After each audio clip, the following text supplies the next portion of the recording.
J'ai pris l'engagement devant Dieu de construire cette basilique. Je ne savais même pas qu'elle allait être aussi belle. Je ne savais pas.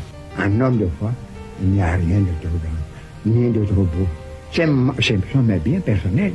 Mon cahier de comptabilité, je l'ai scellé et je l'ai déposé au pied de l'Éternel.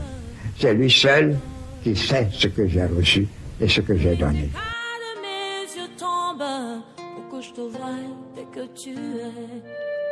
Ramène-moi aux choses simples qui me montrent ta grandeur. Les cieux, la terre suffisent pour décrire toute ta splendeur. Ouvre mes yeux que je voie ton armée qui m'entoure. Que je cesse de croire à la tas des illusions que j'affronte la nuit au jour. Tu es plus grand que tout. Le bâtiment église est sorti de terre depuis l'avènement du père Adékan qui a été curé ici de 2005 à 2012. Il a construit le bâtiment église que nous avons inauguré le 1er juin 2019. Nous avons fait ce qu'il faut faire pour que nous puissions être dans les conditions idoines de prière. Donc l'aspect visible est terminé depuis juin 2019 avec la consécration, mais en réalité l'église n'est pas encore achevée.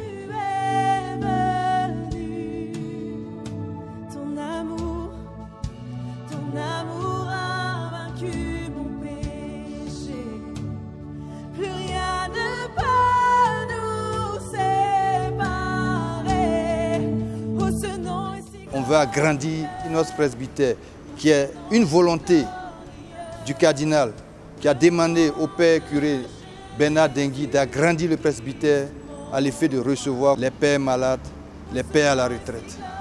Agrandir, terminer les travaux des sous-sols pour permettre à ceux qui veulent faire des événements, à pouvoir des réunions, des séminaires à utiliser pour les activités. Et de plus en plus, nous constatons que ce lieu abandonné qui n'est pas encore en chantier à bout des serpents.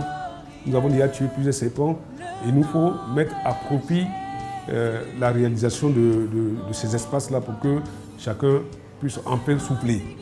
Et moi, je n'ai pas envie de laisser à un successeur du boulot à faire. Si nous pouvons le faire dès maintenant, nous allons le faire. Voilà pourquoi nous organisons cette fête de charité afin de pallier à ce déficit-là qui est la non-réalisation des 3 sous-sols qui sont en bas de l'église. Sans compter que de plus en plus, il y a des prêtres qui vont à la retraite qui ont besoin d'être logés dans les paroisses. Ici à la Tendresse, nous n'avons que 4 chambres. On ne peut même pas abriter un prêtre de passage. Nous n'avons pas de chambre amie. Et donc nous avons projeté ajouter encore 3 à 4 chambres pour faire au moins 7 chambres ici, de sorte à ce que cette paroisse puisse accueillir des prêtres résidents et des prêtres à la retraite. Alors, ce projet, nous voulons le lancer avec l'agrandissement de l'église et tout cela, la fête de la charité nous donnera les moyens, à coup sûr, de pouvoir le faire.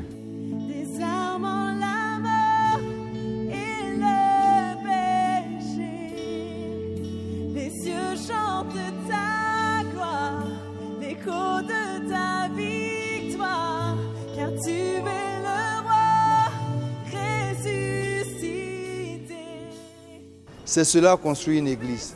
Tant que nous sommes là, nous devons faire ce qu'il faut pour la gloire de Dieu, avec le concours de tous, du Père curé, de tous les fidèles et de tous ceux qui nous aident à réussir ce pari en laissant un héritage commun à tous, qu'on laisse à la postérité. Et c'est ce que je veux qu'on puisse ensemble réussir. Que Dieu vous bénisse et que vous entendez ce message et que vous nous aidiez avec le peu que vous avez. En mettant ensemble, ça fait un gros montant. Pour cette occasion, nous attendons 50 millions, mais si nous dépassons les 50 millions, ça serait extraordinaire. 50 millions n'ont pas suffi à faire notre œuvre là, hein. Mais comme on se gêne un peu, on veut 50 millions. Si un seul individu peut nous donner 50 millions, je n'ai pas besoin de lui dire qu'il sera béni, parce qu'il l'aura fait pour Dieu. Tout pour la gloire de Dieu, tout pour sa gloire. En homme dans la tendresse, servons Dieu et aimons l'homme.